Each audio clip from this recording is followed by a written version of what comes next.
శ్రీ సాయినాథాయ నమః. శ్రీ సాయి సచ్చరిత్రం 20వ అధ్యాయం. కాకా నౌకరీ పిల్ల ద్వారా దాసగను సమస్య పరిష్కరించుట.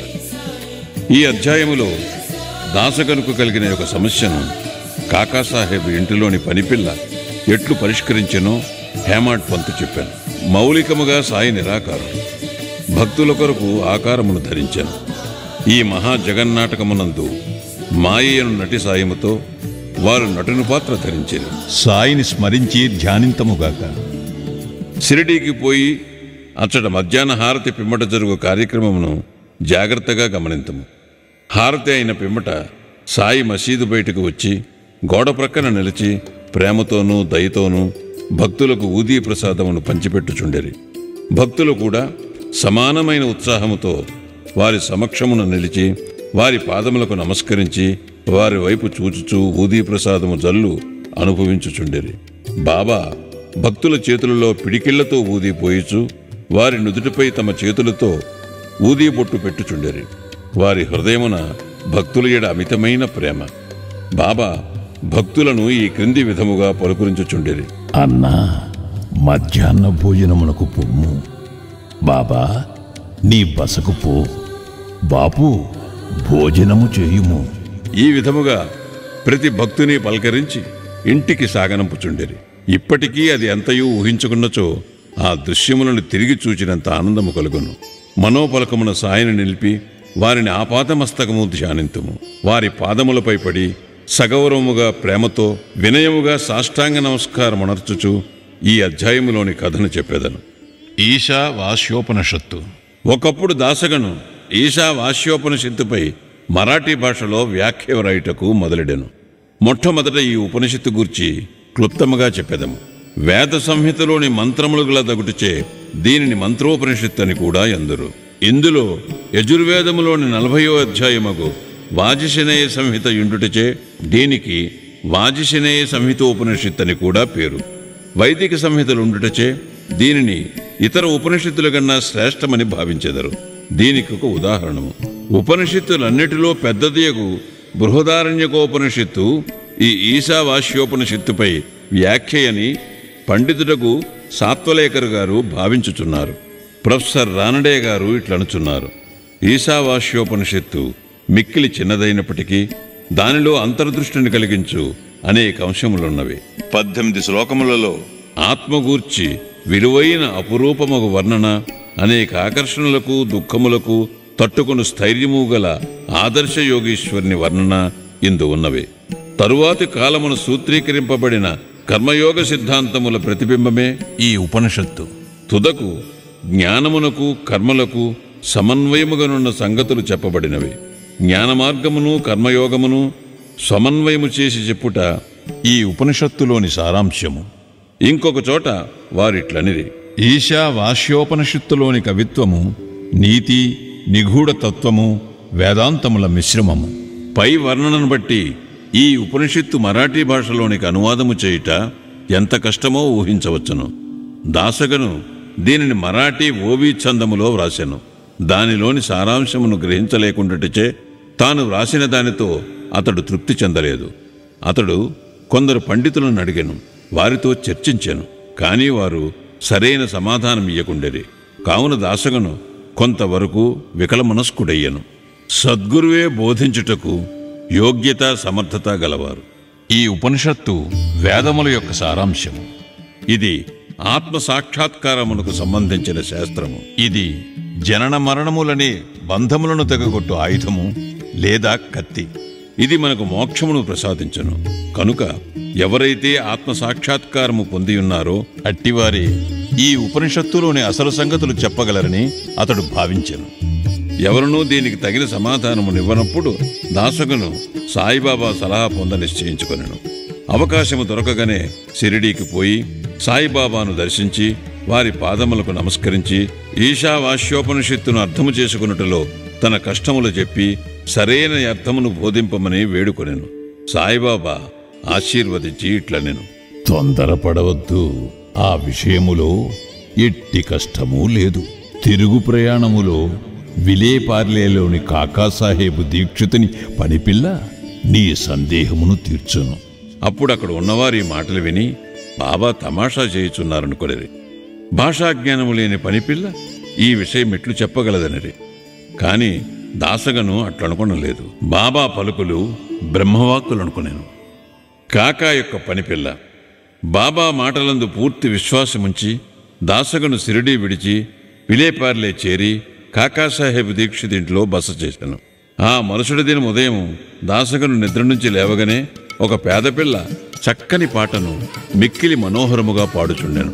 ఆ పాటలోని విషయము ఎర్రచీర వర్ణనము. అది చాలా బాగుండెననియు, దాని కుట్టుపని చక్కగా నుండిననియు, దాని అంచుల చివరలు చాలా సుందరముగా నుండిననియు ఆమె పాడుచుండెను. ఆ పాట నచ్చుటచే దాసగును బయటికి వచ్చి వినెను. అది కాకా పని మనిషి నామ్యా చెల్లెలు పాడుచుండెను. ఆమె చిన్న పిల్ల.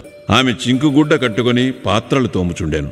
ఆమె పేదరికము, ఆమె సంతోషభావమును గాంచి దాసగను ఆమెపై జాలిపడెను. ఆ మరుసటి దినము రావ్ బహదూర్ ఎంవి ప్రధాన్ తనకు దోవదల చాపులివ్వగా ఆ పేదపిల్లకు చిన్న చీరమని చెప్పాను. రావ్ బహదూర్ ఒక మంచి చిన్న చీరను కొని ఆమెకు బహూకరించాను. ఆకలితో నకనకలాడుతున్న వారికి విందు భోజనము దొరికినట్లు ఆమె అమితానంద పరవశురాలయ్యాను. ఆ మరుసటి దినము ఆమె ఆ కొత్త చీరను ధరించెను. అమితోత్సాహముతో తక్కిన పిల్లలతో కలిసి గిర్రును తిరుగుచూ నాట్యము చేశాను. అందరికంటే తానే బాగుగా ఆడి పాడాను. మరుసటి దినము చీరను పెట్టెలో దాచుకుని మామూలు చింకిబట్ట కట్టుకుని పనిచేయుటకు వచ్చాను. కాని ఆమె ఆనందమునకు లోటు లేకుండెను. ఇదంతయూ చూచి దాశగను జాలిభావము మెచ్చుకోలుగా మారెను. పిల్ల నిరుపేద కాబట్టి చింకిగుడ్డలు కట్టుకొనెను. ఇప్పుడు ఆమెకు కొత్త చీర కలదు. కాని దానిని పెట్టెలో దాచుకొనెను. అయినప్పటికీ విచారమనున్నది గాని నిరాశ అనున్నది గాని లేక ఆడుచూ పాడుచుండెను. కాబట్టి కష్టసుఖములను భావములు మన మనోవైఖరిపై ఆధారపడి ఉండునని అతడు గ్రహించాను. ఈ విషయమును గూర్చి దీర్ఘాలోచన చేశాను. భగవంతుడిచ్చిన దానితో మనము సంతసింపవలను. భగవంతుడు మనలను అన్ని దిశల నుండి కాపాడి మనకు కావలసినది ఇచ్చుచుండును. కాన భగవంతుడు ప్రసాదించినదంతయు మన మేలు కొరకే అని గ్రహించాను. ఈ ప్రత్యేక విషయములో ఆ పిల్ల యొక్క పేదరికము, ఆమె చినిగిన చీర, కొత్త చీర, దానినిచ్చిన దాత, దానిని పుచ్చుకొనిన గ్రహీత, దానభావము ఇవి అన్నీ భగవంతుని అంశములే. భగవంతుడు ఈ అన్నిటియందు వ్యాపించియున్నాడు. ఇచ్చట దాసగను ఉపనిషత్తులలోని నీతిని అనగా ఉన్నదానితో సంతుష్టి చెందుట, ఏది మనకు సంభవించుచున్నదో అది అంతయు భగవంతుని ఆజ్ఞచే జరుగుచున్నదనియు, తుదకది మన మేలు కొరకే అనియు గ్రహించాను. విశిష్టమైన బోధన విధానము. పై కథను బట్టి బాబా మార్గము మిక్కిలి విశిష్టమైనదనియు అపూర్వమైనదనియు పాఠకులు గ్రహించియే యుందురు. బాబా షిరిడీని విడువనప్పటికీ కొందరిని మచ్చింద్రగఢ్కు, కొందరిని కొల్హాపూర్ గాని షోలాపూర్ గాని సాధన నిమిత్తము పంపుచుండాను. కొందరికి సాధారణ రూపములోనూ, కొందరికి స్వప్నావస్థలోనూ, అది రాత్రి గాని పగలు గాని కాన్పించి కోరికలను నెరవేర్చుచుండాను. భక్తులకు బాబా బోధించు మార్గములు వర్ణింపనలవి కాదు. ఈ ప్రస్తుత విషయములో దాసగణను విలేపార్లే పంపి పనిపిల్ల ద్వారా అతని సమస్యను పరిష్కరించాను. కాని విలేపార్లే పంపకుండా షిరిడీలోనే బాబా బోధించరాదా అని కొందరనవచ్చును. కాని బాబా అవలంబించినదే సరైన మార్గము. కానిచో పేద నౌకరీ పిల్ల, ఆమె చీర కూడా భగవంతుని సంకల్ప రూపములే అని దాసగను ఎట్లు నేర్చుకునియుండును? ఈశావాస్యోపనిషత్తులోని నీతి. ఈశావాస్యోపనిషత్తులో ఉన్న ముఖ్య విషయము అది బోధించు నీతి మార్గమే. ఈ ఉపనిషత్తులోనున్న నీతి దానిలో చెప్పబడిన ఆధ్యాత్మిక విషయములపై ఆధారపడి ఉన్నది. ఉపనిషత్తు ప్రారంభ వాక్యములే భగవంతుడు సర్వాంతర్యామి అని చెప్పుచున్నవి.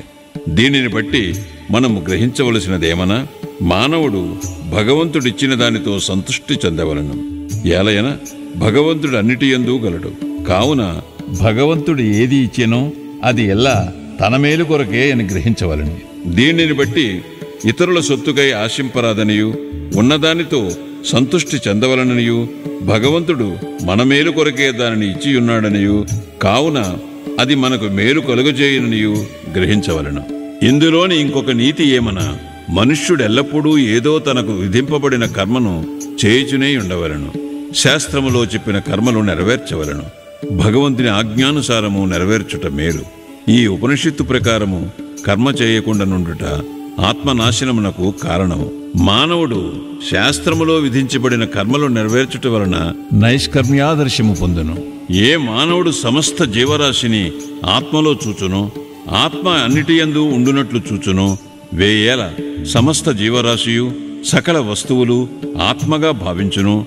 అట్టివాడు ఎందుకు మోహమును పొందును? వాడెందులకు విచారించును?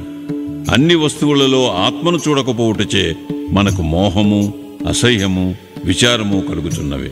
ఎవడైతే సకల వస్తుకోటిని ఒక్కటిగా భావించునో, ఎవనికైతే సమస్తము ఆత్మయుగునో, అతడు మానవులు పడు సామాన్య బాధలకు, దుఃఖ వికారములకు లోనుకాడు. శ్రీ సాయినాథాయ నమః. 20వ అధ్యాయం సంపూర్ణం. సద్గురు శ్రీ సాయినాథార్పణమస్తు. శుభం భవతు.